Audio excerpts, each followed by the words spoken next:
کیا خود مختار کشمیر ایک قابل عمل حل ہے؟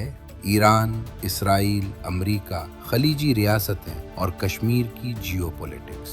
بسم اللہ الرحمن الرحیم۔ السلام علیکم ورحمۃ اللہ وبرکاتہ۔ میں ہوں سید جاوید الرحمن ترابی اور آپ دیکھ رہے ہیں ہمارا خصوصی تجزیاتی پروگرام۔ آج ہم ایک ایسے اہم اور حساس سوال پر گفتگو کریں گے جس کی ضرورت بالخصوص آزاد جموں و کشمیر کی حالیہ سیاسی صورتحال کے تناظر میں پہلے سے کہیں زیادہ محسوس کی جا رہی ہے۔ بدقسمتی سے موجودہ حالات کو بعض حلقے اپنے سیاسی مقاصد کے لیے استعمال کرتے ہوئے مسئلہ کشمیر کی تاریخی، قانونی اور نظریاتی بنیادوں سے توجہ ہٹانے کی کوشش کر رہے ہیں۔ اسی پس منظر میں خود مختار کشمیر کے تصور کو ایک پرکشش اور بظاہر قابل عمل متبادل حل کے طور پر پیش کیا جا رہا ہے۔ یہ تصور مختلف سیاسی حلقوں اور بعض کشمیری تنظیموں میں زیر بحث ضرور ہے، لیکن افسوس کی بات یہ ہے کہ اس کے تاریخی، قانونی، جغرافیائی، تصویراتی اور سیاسی مضمرات نیز تحریک آزادی کشمیر اور مسئلہ کشمیر پر اس کے ممکنہ اثرات کا وہ سنجیدہ، جامع اور غیر جانبدارانہ تحقیقی جائزہ نہیں لیا جا رہا جس کا یہ موضوع متقاضی ہے۔ آج کی گفتگو میں ہم جذبات یا نعروں کی بنیاد پر نہیں بلکہ تاریخ، بین الاقوامی قانون، جیو پولیٹکس اور مستند علمی مراجع کی روشنی میں یہ سمجھنے کی کوشش کریں گے کہ آیا خود مختار کشمیر کا تصور واقعی ایک قابل عمل اور پائیدار حل ہے، یا اس کے ایسے نتائج بھی ہو سکتے ہیں جن پر سنجیدگی سے غور کرنا ناگزیر ہے۔ سوال یہ ہے، کیا ایک مکمل خود مختار کشمیر واقعی ایک قابل عمل اور پائیدار حل ہے؟ میں آغاز ہی میں واضح کر دوں کہ اس پروگرام کا مقصد کسی کی نیت پر سوال اٹھانا نہیں بلکہ ایک علمی اور جیو پولیٹیکل تجزیہ پیش کرنا ہے۔ اگر کسی کے پاس اس سے مختلف رائے ہو تو علمی انداز میں اس کا خیر مقدم کیا جانا چاہیے۔ آج کی دنیا بدل چکی ہے۔ آج کی دنیا 1947 کی دنیا نہیں رہی۔ آج صرف پرچم، آئین اور اقوام متحدہ کی رکنیت کسی ریاست کی بقا کی ضمانت نہیں دیتے۔ آج ریاستوں کی طاقت کا فیصلہ ان کی فوج، معیشت، ٹیکنالوجی، سفارتکاری، پانی، توانائی اور اسٹریٹجک اتحاد کرتے ہیں۔ بین الاقوامی تعلقات کے معروف ماہر جان جے میرشائمر اپنی کتاب the tragedy of great power politics میں لکھتے ہیں کہ بین الاقوامی نظام میں ہر ریاست اپنی سلامتی کو اولین ترجیح دیتی ہے اور طاقت کا توازن ریاستوں کے فیصلوں کو متاثر کرتا ہے۔ اس کا مطلب یہ ہے کہ دنیا صرف اصولوں پر نہیں بلکہ طاقت کے توازن پر بھی چلتی ہے۔ حالیہ مشرق وسطیٰ نے ہمیں کیا سکھایا؟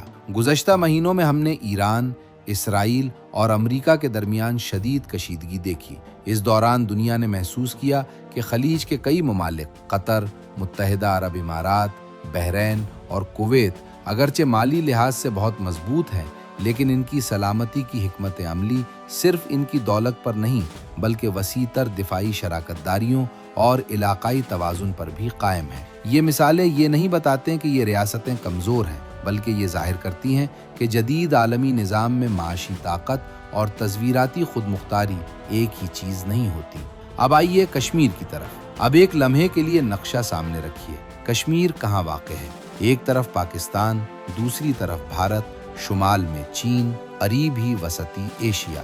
یہ دنیا کے سب سے حساس جغرافیائی خطوں میں سے ایک ہے۔ یہ محض ایک خوبصورت وادی نہیں، یہ پانی کا منبع ہے، یہ دفاعی اہمیت رکھتا ہے، یہ 3 ایٹمی طاقتوں کے درمیان واقع ہے۔ کیا ایسی جگہ پر ایک چھوٹی آزاد ریاست بغیر کسی مضبوط تصویراتی سہارے کے مکمل طور پر خود مختار رہ سکتی ہے؟ یہ وہ سوال ہے جس پر سنجیدگی سے غور کرنے کی ضرورت ہے۔ بین الاقوامی سیاست ہمیں کیا بتاتی ہے؟ بین الاقوامی تعلقات کے ماہرین 2 بڑے ایکسکلوسیو بیان کرتے ہیں۔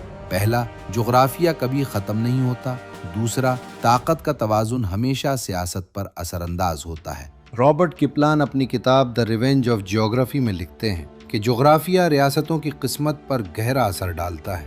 اسی طرح ٹم مارشل اپنی کتاب پرزنرز آف جیوگرافی میں واضح کرتے ہیں کہ بہت سے بین الاقوامی تنازعات کو سمجھنے کے لیے نقشہ دیکھنا ضروری ہے۔ کشمیر ان نظریات کی ایک واضح مثال ہے۔ خود مختار کشمیر کے بارے میں چند سوالات۔ میں یہاں کوئی فیصلہ مسلط نہیں کر رہا بلکہ چند سوالات رکھ رہا ہوں۔ اگر کشمیر آزاد ریاست بنے تو کیا وہ اپنی سرحدوں کا دفاع اکیلے کر سکے گا؟ کیا اس کی معیشت مکمل خود کفیل ہوگی؟ کیا پانی، بجلی اور تجارت کے راستے کسی دباؤ سے محفوظ رہیں گے؟ کیا وہ پاکستان اور بھارت دونوں سے یکساں فاصلے پر رہ سکے گا؟ یہ سوالات جذباتی نہیں بلکہ عملی نوعیت کے ہیں۔ اس موقع پر ہمیں تقسیم برصغیر کے تاریخی پہلوؤں کا جائزہ لینا چاہیے۔ 1947 میں برصغیر کی تقسیم ایک مخصوص تاریخی اور آئینی عمل کے تحت ہوئی، لیکن کشمیر کی جدوجہد آزادی کا آغاز محض 1947 کی تقسیم ہند سے نہیں بلکہ 21 جون 1931 کو خانقاہ معلیٰ کے تاریخی اجتماع سے ہوا۔ پروفیسر الیف الدین ترابی اپنی کتاب تحریک آزادی کشمیر اور کشمیری نیشنلزم میں لکھتے ہیں، کشمیر کی تحریک کا آغاز ایک ایمان افروز جذبے سے ہوا۔ ایک غیر کشمیری کے لبوں سے بلند ہونے والی اذان نے کشمیری قوم کو مذہب، قربانی اور اخوت کے رشتے میں پرو دیا۔ اس اجتماع کے آخر میں صوبہ سرحد سے تعلق رکھنے والا ایک نوجوان، جس کا کشمیریوں سے کوئی لسانی یا جغرافیائی رشتہ نہیں تھا، صرف ایمان کے جذبے سے سرشار ہو کر کھڑا ہوا اور للکارا، مسلمانوں، اب وقت آ گیا ہے کہ اینٹ کا جواب پتھر سے دو، یادداشتوں سے ظلم کم نہیں ہوگا۔ چند دن بعد 13 جولائی 1931 کو جب سری نگر جیل کے احاطے میں اسی نوجوان کے مقدمے کی سماعت کے دوران ایک کے بعد ایک نوجوان اذان مکمل کرتے ہوئے جام شہادت نوش کرتا گیا، تکمیل اذان تک 22 جوانوں نے اپنی جان کا نذرانہ پیش کر کے تحریک آزادی کشمیر کی جہد کا تعین کر دیا تھا، اور اس کی بنیاد اسلام، قرآن، ایمان اور قربانی پر استوار ہو گئی تھی۔ یہی وہ دن تھا جب کشمیر کی تحریک نے اپنا نظریاتی تشخص متعین کر دیا تھا کہ یہ تحریک نسل، زبان یا جغرافیے کی نہیں بلکہ ایمان اور امت کی بنیاد پر ہے۔ یہی وجہ ہے کہ 1947 میں تقسیم ہند کے وقت جب دو قومی نظریہ زیر بحث تھا تو کشمیر کی حیثیت ایک مسلم اکثریتی خطے کی تھی جسے فطری طور پر پاکستان کے ساتھ ہونا چاہیے تھا، لیکن بھارت کی مکاری اور عالمی طاقتوں کے مفادات نے اس نظریاتی الحاق کو رکاوٹوں میں جکڑ دیا۔ اہل کشمیر پہلے دن سے ہی کشمیر کے بارے میں تقسیم برصغیر کے طے شدہ متفقہ قاعدہ اور فارمولہ سے روگردانی کر کے بھارت کے کشمیر پر غاصبانہ قبضہ کے خلاف برسر پیکار اور علم بغاوت بلند کیے ہوئے ہیں۔ کشمیریوں کی اسی تحریک آزادی کے نتیجہ میں معاملہ اقوام متحدہ میں گیا اور یہ ایک بین الاقوامی تنازع بن گیا، جس پر اقوام متحدہ نے 21 اپریل 1948 کو 47ویں قرارداد پاس کی، جو واضح کرتی ہے کہ کشمیر کا حتمی فیصلہ کشمیری عوام کی آزادانہ رائے سے ہوگا۔ یہی وجہ ہے کہ کشمیر کو صرف آج کے سیاسی حالات میں نہیں بلکہ اس کے تاریخی پس منظر میں بھی سمجھنا ضروری ہے۔ یہاں میں اپنا ایک تجزیہ پیش کرنا چاہتا ہوں۔ بعض حلقے آزاد خود مختار کشمیر کو ایک حل قرار دیتے ہیں، لیکن میری رائے میں، جس کی بنیاد تاریخی اور سیاسی مطالعے پر ہے، اگر مستقبل میں کبھی ایسا مرحلہ آیا کہ مختلف آپشنز سامنے ہوں تو خود مختاری کا بیانیہ کشمیری رائے عامہ کو مختلف سمتوں میں تقسیم کر سکتا ہے، جس میں سے کشمیر کے مسلم اکثریتی ووٹ، جن کے خوف سے بھارت کشمیر میں رائے شماری نہیں کروانی چاہتا، دو حصوں میں تقسیم ہو جائیں گے۔ کچھ ووٹ الحاق پاکستان اور کچھ خود مختاری کے حق میں، جبکہ ہندو اقلیتی ووٹ صرف بھارت کے حق میں جائیں گے، جس سے کشمیر بھارتی تسلط میں چلا جائے گا، جس کے خلاف اہل کشمیر پچھلے 75 سالوں سے علم بغاوت بلند کیے ہوئے ہیں اور لاکھوں جانوں کی قربانیاں دے چکے ہیں۔ یہ ایک تجزیہ ہے، کوئی حتمی قانونی نتیجہ نہیں، اسی لیے اس پر سنجیدہ علمی بحث ہونی چاہیے۔